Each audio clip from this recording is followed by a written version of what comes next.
शहर की ऊंची इमारतों के बीच एक कोने में बना कांग मैंशन आज दुल्हन की तरह सजा हुआ था। शहर का सबसे चर्चित चेहरा मिन सियोक कांग आज शादी के बंधन में बंधने जा रहा था, पर उसकी आंखों में खुशी नहीं, एक गहरी खामोशी थी, एक बगावत की। फ्लैशबैक 2 महीने पहले कांग एंटरप्राइजेस की ज़मीन खरीदने की योजना के तहत मिन सियोक के पिता मिस्टर कांग पिछले 2 साल से एक गांव में जा रहे थे। गांव की हरियाली, शांति और एक परिवार ने उनका दिल जीत लिया था। वह परिवार था ली फैमिली। गांव के सबसे बड़े जमींदार मिस्टर ली का एरा की मुलाकात सलीका और संस्कारों ने मिस्टर कांग को इतना प्रभावित किया कि उन्होंने ठान लिया, मिस्टर कांग मन में, इस लड़की से बेहतर कोई बहू नहीं हो सकती मेरे बेटे के लिए। वो शहर की लड़कियों जैसी नहीं, उसमें घर बसाने वाला दिल है। एक दिन मिस्टर कांग ने अपने बेटे मिन सियोक को अपने ऑफिस में बुलाया। मिस्टर कांग, हमें उस गांव की ज़मीन की ज़रूरत है जहां हमने प्रोजेक्ट प्लान किया है, पर मालिक एक शर्त पर ज़मीन देंगे अगर तुम उनकी बेटी से शादी करोगे। मिन सियोक हक्का बक्का रह गया। मिन सियोक गुस्से से, what dad, you want me to marry a गाँव की लड़की for a piece of land, are you serious? Mister Kang, हमारा बिजनेस दाव पर है मिन सियोक, सोच समझकर फैसला लो। अगर शादी नहीं करोगे तो हमें वो ज़मीन कभी नहीं मिलेगी। ये बात झूठ थी। ली फैमिली ने कोई शर्त नहीं रखी थी। मिस्टर कांग ने ये कहानी खुद बनाई थी ताकि मिन सियोक उस शादी के लिए मजबूर हो जाए, क्योंकि वह एरा को किसी और की बहू नहीं बनने देना चाहते थे। शादी वाले दिन मिन सियोक चुपचाप तैयार हो रहा था। उसकी माँ ने उसके कंधे पर हाथ रखा। माँ, शादी है बेटा, थोड़ा मुस्कुरा भी लो। मिन सियोक, किस बात की खुशी है माँ? एक सौदे में बिकने की? डैड को ज़मीन चाहिए थी और मुझे दाव पर लगा दिया। दूसरी ओर एरा ली उसी गांव की लड़की, सिंपल लेकिन संजीव। उसने कभी सियोल का सपना नहीं देखा था, लेकिन आज शहर की दुल्हन बनकर खड़ी थी। उसने अपने पिता की बात पर भरोसा किया था कि कांग परिवार बहुत अच्छे लोग हैं, तुझे वहाँ सिर्फ इज्जत और प्यार मिलेगा। एरा ने सिर झुका लिया था। उसे यकीन था रिश्तों को निभाने से ही वो बनते हैं। मिन सियोक और एरा स्टेज पर बैठे थे, एक दूसरे से आंख तक नहीं मिला रहे थे। मिन सियोक की आंखों में कोई रोशनी नहीं थी, सिर्फ शिकायत थी। मिन सियोक, काश डैड को ज़मीन नहीं इंसान दिखता। शादी के बाद एरा कमरे में बैठी थी। दरवाज़ा खुला, मिन सियोक भीतर आया। वो उसके सामने आया लेकिन फिर रुक गया। Minseok, don't act like you don't know. तुम्हारे पिता ने ही शर्त रखी थी, है ना? ज़मीन के बदले अपनी बेटी का सौदा किया। एरा हैरानी से, क्या? नहीं, मेरे पापा ने तो बस कहा था कि तुम्हारे परिवार को मैं पसंद आई। मिन सियोक, ओह ऑफ कोर्स, और तुम्हें भी ये बात बहुत आसान लगी होगी। एक अमीर लड़के से शादी, शहर का घर, बड़ी जिंदगी, सब मिल गया, है ना?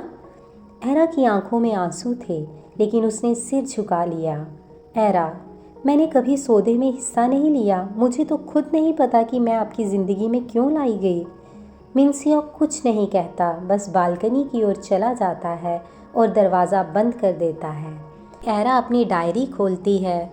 मुझे नहीं पता कि मैं किस वजह से लाई गई इस घर में, पर अगर किसी को मेरी वजह से तकलीफ़ है तो मैं खुद को पीछे कर लूँगी, क्योंकि मुझे रिश्ता चाहिए, मजबूरी नहीं। अगले दिन सुबह की ठंडी हवा कांग मैंशन के गलियारों में फैल रही थी, पर आज घर के एक कोने में एक नई गर्माहट थी, एरा की प्यारी सी उपस्थिति। वह हर किसी से इतनी विनम्र और शांति से बात करती थी कि कभी कभी घरवाले ही भूल जाते थे कि वह एक नई बहू है। मिन सियोक, एरा, युनहो, माँ और दादी सभी टेबल पर बैठे थे। एरा ने सबके लिए नाश्ता तैयार करवाया था और खुद एक एक को परोस रही थी। माँ, एरा, तू तो जैसे इस घर की लकी चार्म है। जब से आई है घर में रौनक ही बदल गई है। दादी, मुझे तो अब अपने आखिरी वक्त की फ़िक्र नहीं, तू आ गई है तो सब संभाल लेगी। एरा हल्का सा झुकती है और कहती है, आप सबका प्यार ही मेरी सबसे बड़ी ताकत है दादी। युनहो चुटकी लेते हुए कहता है, और तुम्हारी चाय हमारी सबसे बड़ी लत। मिन सियोक चुपचाप कॉफ़ी पी रहा था। उसकी नज़रें एरा की तरफ एक पल को गई, फिर युनहो की तरफ। मिन सियोक मन में हल्की झुंझलाहट के साथ कहता है, सब उसे ऐसे क्यों देख रहे हैं जैसे वो कोई परी हो, बस एक गांव की लड़की ही तो है। मिनसियोक ऑफिस चला जाता है और उसी समय दादी और माँ दोनों अपने घर को वापस लौट जाते हैं और युनहो यहीं रहता है क्योंकि उसे अपना आगे की पढ़ाई कॉलेज से करनी थी। मिनसियोक की मीटिंग चल रही होती है लेकिन उसका ध्यान बार बार भटकता है। एरा का चेहरा, उसकी धीमी आवाज़ सब जैसे कानों में गूंजती रहती है। Colleague, sir are you all right? Minseok हड़बड़ाकर, या कंटिन्यू। वह खुद नहीं समझ पा रहा था कि उसे क्या हो रहा है। शाम के समय एरा युनहो के साथ लिविंग रूम में बैठी थी। दोनों पुराने एल्बम्स देख रहे थे। युनहो, ये देखो भाई, जब छोटा था तो इतना मोटा था कि कुर्ता भी चढ़ता नहीं था। एरा पहली बार खुलकर हंसी। भला कोई अपने भाई की ऐसी तस्वीरें दिखाता है क्या?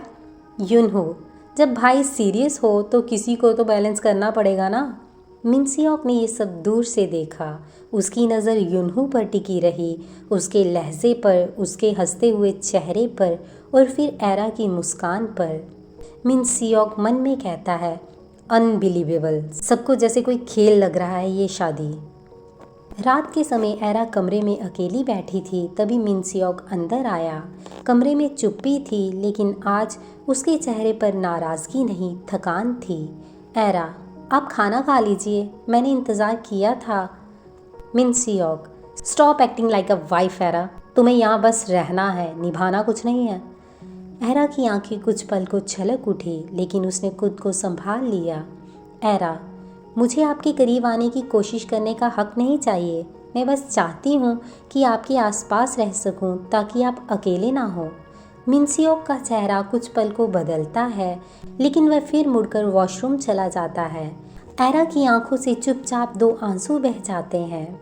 युनहो अपने कमरे में फ़ोन पर अपने दोस्त से बात कर रहा होता है। युनहो, भाभी अमेजिंग है यार, भाई तो नोटिस भी नहीं करता लेकिन मैं तो जानबूझकर उसके सामने भाभी से बातें करता हूँ, बस उसे जलाने के लिए। फ्रेंड फ़ोन पर, तूने तो सीरियस गेम खेल दिया भाई, जेलस फील करा रहा है। युनहो, एग्जैक्टली, कभी कभी बड़े भाई को एहसास दिलाना पड़ता है कि जो चीज़ उसके पास है वो कितनी कीमती है। एरा अपने कमरे में लौट चुकी थी। उसने एक डायरी निकाली और लिखना शुरू किया। कभी कभी लगता है कि मैं इस रिश्ते की कड़ी नहीं, बस एक बाहरी साया हूँ, लेकिन युनहो का अपनापन, दादी का स्नेह सब मुझे हिम्मत दे रहे हैं। शायद मिनसियोक भी किसी दिन मुझे इंसान की तरह देखे, सौदे की तरह नहीं।